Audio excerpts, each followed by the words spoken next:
uma palestra de Sistema da Santa Brígida de Produção Agrícola com o Dr. Roberto Freitas, consultor da Fazenda.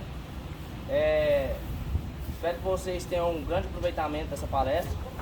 Doutor, você tem 20 minutos de palestra, 5 minutos de pergunta. Muita vontade. Obrigado. Bom dia a todos.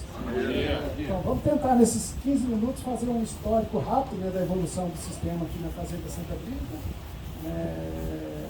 de como a gente aprendeu, né, está aprendendo ao longo do tempo com esse sistema.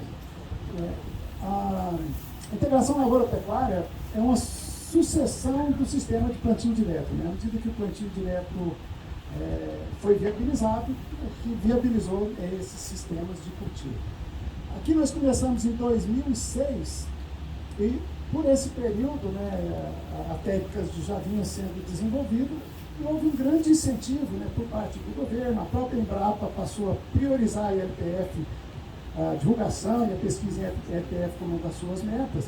E o principal problema a ser resolvido era integrar o sistema produtivo uma grande área de pastagem degradada, né, de baixíssima produtividade, ocupando solos com alto potencial agrícola, né? A gente já tinha uma lavoura de soja, principalmente,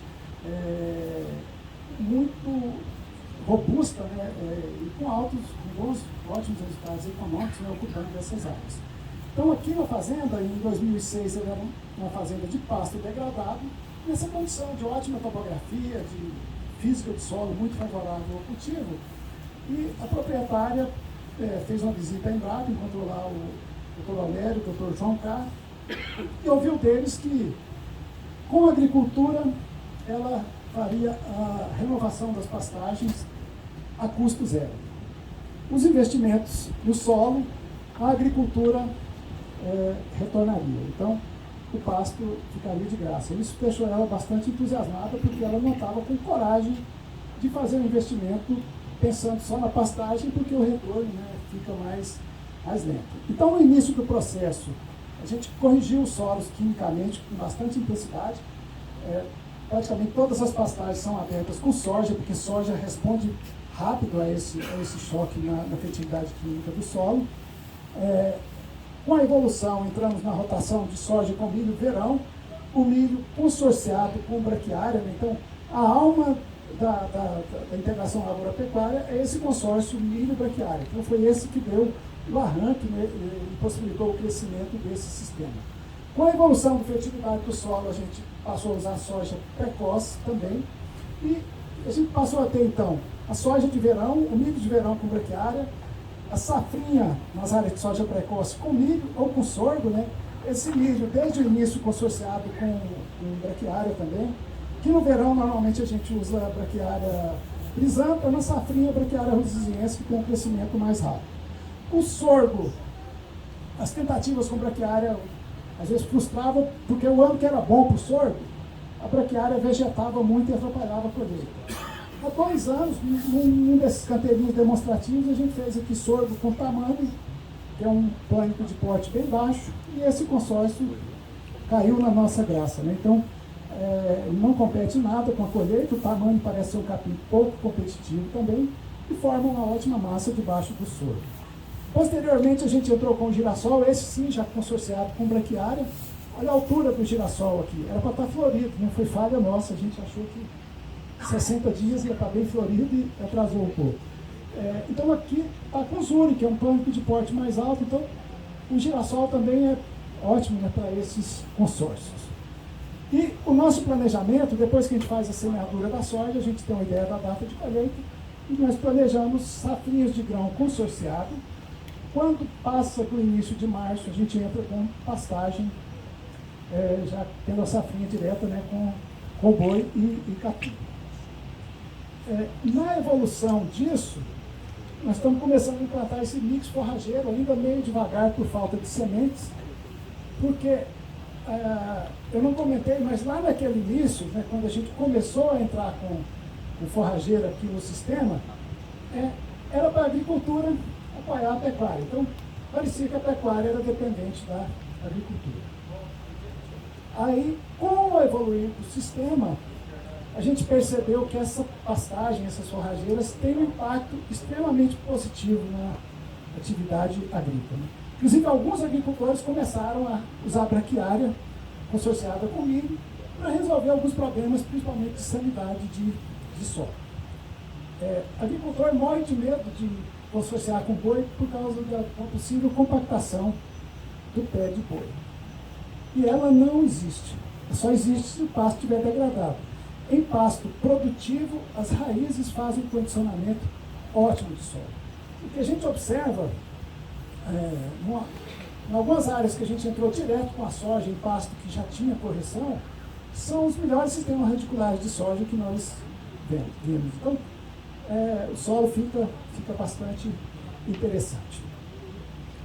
Então, esses impactos positivos, né, primeiro foram na sanidade do solo, hoje muito sensíveis na questão de plantas daninhas resistentes a glifosato. Quem é da agricultura sabe a dor de cabeça que isso acarreta. Uma outra característica muito interessante da braquiária é que ela é uma solubilizadora de fósforo. O fósforo tem uma dinâmica no solo que a gente tem que aplicar muito mais do que o que a planta absorve, porque ele é fixado, né, numa alta proporção. Então, todo esse solo de cerrado tem muito fósforo fixado, e a braquiária produz uma enzima chamada fosfatase que consegue solubilizar e absorver esse fósforo. Outras plantas de cobertura, como o trigo mourisco, que está ali na frente, também tem esse poder. E quando a gente vai estudando, a gente vai descobrindo, né, cada vez mais características positivas dessas diferentes palhadas. Mas o que é filosófico e é básico? Precisamos de diversidade de plantas para termos sustentabilidade. E nós somos dependentes de fazer monocultura de soja. Adianta eu plantar uma coisa que eu não consigo vender? O mundo quer a nossa soja, então nós temos que continuar abastecendo o mundo de soja. Com a integração, eu consigo manter, de certa forma, essa monocultura, mas promover uma diversificação muito grande do tipo de palhada.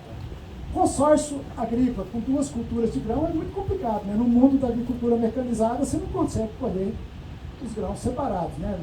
Lá no tempo do meu avô, a gente plantava milho, eu só olhava com arroz, com feijão, colhia manual sem problemas. As forrageiras, né? Então, no começo a gente plantava só capim depois da soja. Isso aqui é porque a nossa cabeça também estava bem compactada com monocultura, né? Então, já que é o gado que vai colher, por que eu não faço um mix? Então a gente passou agora a usar esses mix para aumentar ainda mais o número de espécies que a gente pode usar nesse sistema. Então, essa fazenda não é muito diferente das outras, produzindo principalmente soja, mas com um grande número de espécies utilizadas. A última que a gente fez no verão foi a rotação de capim no verão com as lavouras. No início da Santa Brisa, até 2 anos atrás, todo o verão era ocupado com grãos e no inverno com as forrageiras. Aqui nós temos um clima de inverno frio e seco. E a gente percebeu que nesse sistema a forrageira tem uma produção limitada pelas duas coisas. Quando a gente observa a região quente, mais ao norte do estado, no Vale do Araguaia, a gente percebeu em áreas muito mais novas com o sistema que o capim produzia muito mais do que aqui. Nesse início a gente percebeu já um ganho significativo na matéria orgânica, né, com esse sistema que a gente usava, mas numa área teste ali, por obra do acaso, na fazenda vizinha, fizemos uma lavoura de milho consorciada, a braquiária ficou tão boa que o produtor pediu 15 hectares para trás para usar com gado leiteiro. Usou lá por uns 2, 3 anos, depois esgotou a fertilidade, nós voltamos com a lavoura e depois fomos fazer umas trincheiras para avaliar sistemas. O pessoal que estava cavando a trincheira, na hora que chegou nessa área, falou, mas por que aqui está tão mais macio? Aí a gente observou o volume, né, de raízes, então uma estruturação do solo muito diferenciada, e nos deu o desejo de fazer esse pasto de verão, de manejo intensivo, né, que o William vai falar os resultados daí para frente para você. E para convencer a produtora, nós argumentamos que com o pasto de verão, e o objetivo é atingir 20% da área pelo menos, os 80% de grãos vão produzir igual ou mais do que no longo do tempo os 100 hectares produziriam. E esse pastoreio intensivo dá uma rentabilidade